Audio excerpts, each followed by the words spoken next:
Hello YouTube and welcome. Today I'm going to take a look at the Orbi Mesh Network by Netgear. I'm going to go over a few different areas here, including the reasons why I got it or why you might need it. I'll look at the installation of the hardware and software, and then finally the performance. So if you guys are ready, let's get started. Alright, so just taking a quick look at the outside packaging right now. This particular model that I got comes with two units. So the first is just the main base unit that you hook up to your modem, and then the second is a satellite unit for expanded range. So this model here is actually set up to cover up to 3,500 square feet with speeds of up to 2.2 gigabits per second. So I actually went with this one. There's a couple of different mesh networks out there.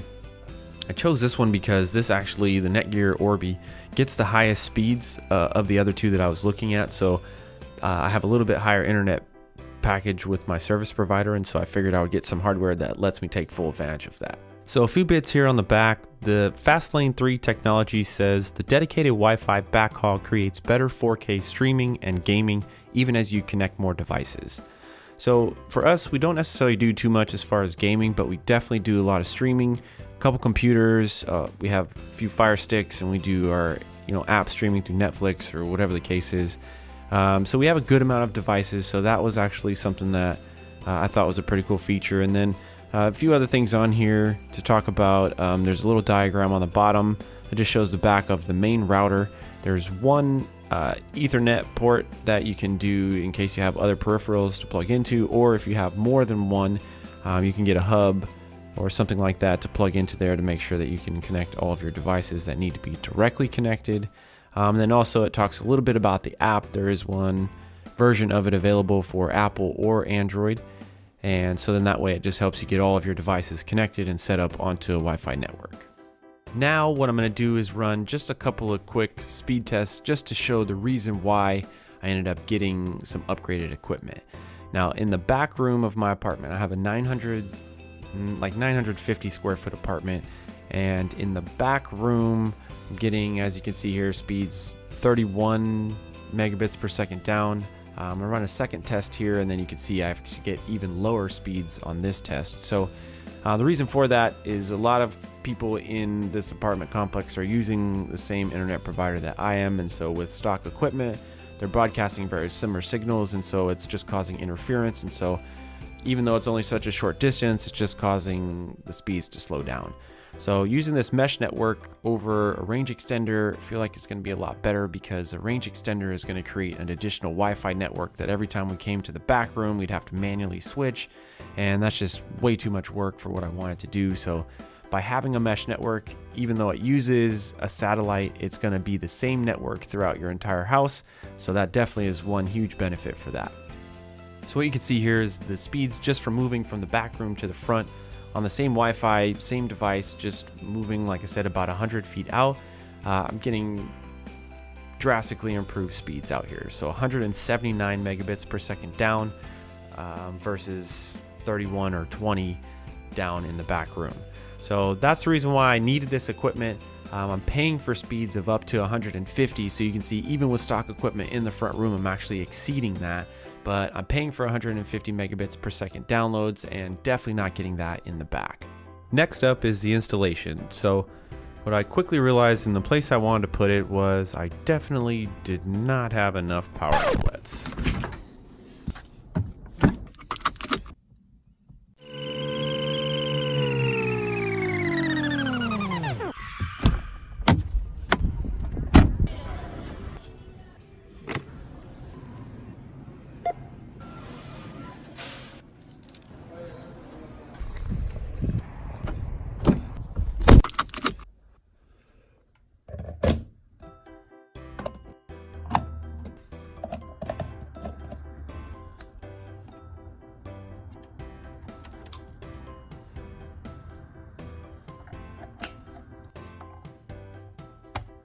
Good.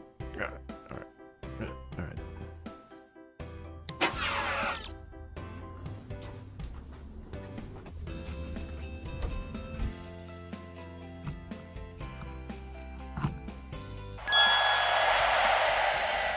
So here's the end result after everything's been plugged in and put back in place. Pretty happy with it. Very sleek, nice looking design. Next step in the process is going to be the installation of the software. So Netgear has designed this Orbi application both for iPhone and for Android. My particular application is going to be used with the iPhone version. So I'd imagine the steps are going to be very similar for Android, but this particular one is definitely going to be with an iPhone. Now it's also not really designed as a how-to or really even a walkthrough. This is really just so you can see what to expect when going through the setup process and about approximately how much time. I've sped up most of these clips here just so because they did take a lot of time to do. So if you take note of the time I started, it was about 12:52 p.m. when I began the setup, and once we finish you can see or note the time just to kind of see about how long it takes to get set up. I'd imagine the times will differ just for everybody based upon your internet speeds or your phone speeds or anything like that. So just as a general idea, we'll kind of note the time here.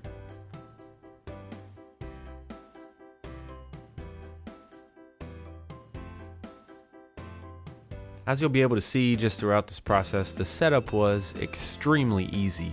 There's QR codes for all of the external devices, so that way when you have the app open, it uses your camera just to scan those in. So the setup is seriously very, very quick and easy. I know I've kind of sped through the video as far as putting it together, but it really was that simple. It's just a matter of plugging in a couple of different cables, getting the power in, and then just setting up the application.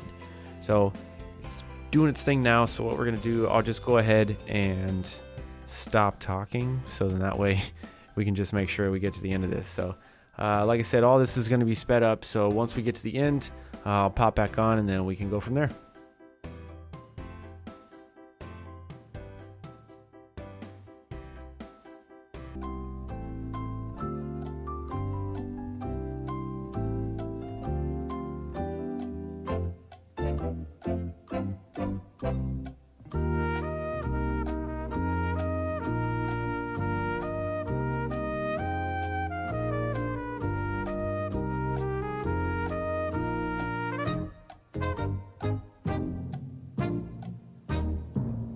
And done. So at this point, basically all it's doing is it's just going to update the firmware for both devices, the main router and the satellite, and then it's going to get connected to the network. So that was it. Very simple, very easy to do.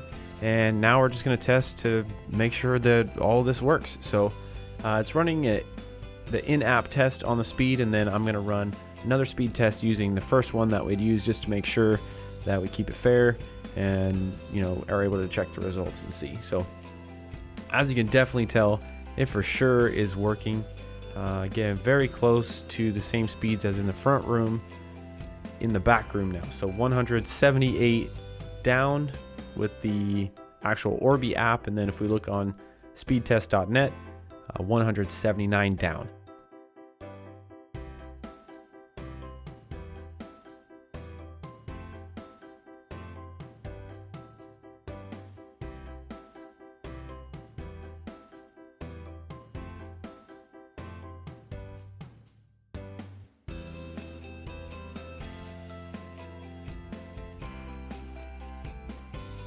Lastly, what I'm going to do is just run back out to the front room and do a quick speed check out there just to make sure that I didn't lose any speeds by adding this hardware. Sometimes I've found that with Wi-Fi equipment, by using it, you can actually decrease your speeds that you're getting. So just making sure that the speeds across the board are going to be high. And as you can see by running this test through the Orbi app, I'm absolutely getting the same speeds that I was before out in the front room. So it looks like this was a massive success. Couldn't be happier with this product, how easy it was to set up, and most importantly, how it actually works and fixed the issue that I was having. So now we get fast internet all throughout the apartment, and it makes our lives a whole lot easier. So like I said, I couldn't be happier with everything.